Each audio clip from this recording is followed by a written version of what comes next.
Highlanders Football Club are dug deep to strike it late with an 84th minute winner to pass yet another stand test of their pedigree, with a Ncube header making all the difference against a star-studded Simba Bhora side. A squad on paper with such players can walk into the first team of many a local side without sweat. No wonder their coach Tondera Indiraya looks at his lineup and marvels.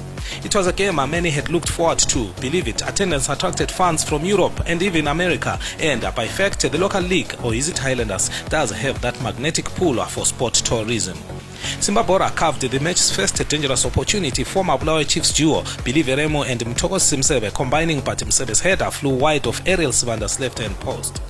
Highlanders responded with Makinono Mshore's long-range shot, well collected by Timon Mvula, and as Boso raised the bar, Mshore's shot was again denied by the numbers, flooding the Simba Bhora area. On an afternoon when usually reliable Highlanders defender Ndrumbeba was off colour, he would present Simba Bhora with a gift corner kicker that was nodded over bar by Billy Veremo. As Boso enjoyed the better part of the exchanges, they thought they had penetrated the Simba Bhora last line of a marvellous Chikumira lob that set Godfrey Makaruse clear, but the near side assistant ruled Makaruse head straight offside. From this angle it appeared otherwise. The tempo of the game had risen mostly in favour of the home side, and Linot Chikua would soon try his luck from the edge of the box, but Timon Mvula was well positioned to collect. Credit has to go to the Simba Bhora defence for their discipline under the barrage of Highlanders attacks, and despite intensity, the visitors kept their defensive structure intact as they absorbed all thrown at them, sometimes with admirable composure. Whilst Indiraya revels at the quality of his side, his counterpart Kelvin Kaindu banks on tactics, and it would appear KK, with moderate talent in his Highlanders squad, is cooking something pleasing to watch. He only has to spice it by converting the chances that come his way. On the brink of half-time, Divine Mindirira, making a welcome return after a lengthy layoff, would juggle his way before setting up Chikua, who could only find the side netting with some fans already up, deceived by the shaking nets.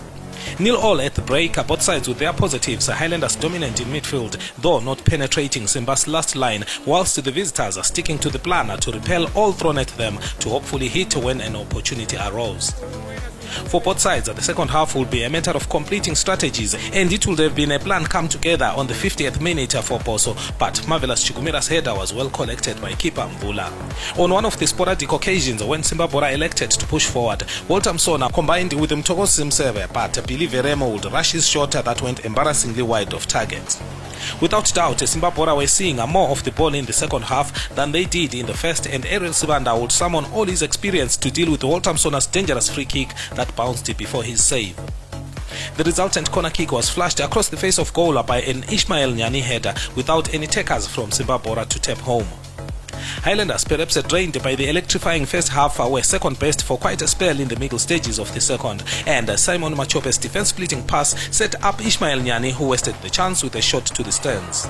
Coach Kelvin Kaindu then re-energized his side with changes, and substitute Calvin Chikonero could have done better after a magnificent through ball from Makinono Mshore set him loose, but he appeared hesitant to go for the kill, eventually fluffing his shot wide. Just like Highlanders in the first half, Simba Bhora also had their moments for close offside calls, prominently when Vasily Kawe picked up Walter Msona, adjudged to have been on the wrong side of action at the release of Kawe's pass. Again, from this angle, it looked very tight. Simba Bhora almost stole a late winner off a corner, but Webster Tafa flashed his header wide of goal. Then came the defining moment. In his best contribution of the afternoon, Ndrumbeba delivered a beautiful cross into the box which appeared on its way out till the Demons possessed Wilson Mensah to head it towards his own goal. Melika Ncube pounced with a header, noting home the gift that made all the difference. It was 1-0 to Boso. Broken on the death, Simba Bhora were left with no choice than to make the best of the West in a few minutes, coming out of their defensive cocoon with Kawe against stringing another fine pass for Mensah, who could not make amends for his cardinal error, eventually forced to shoot anyway.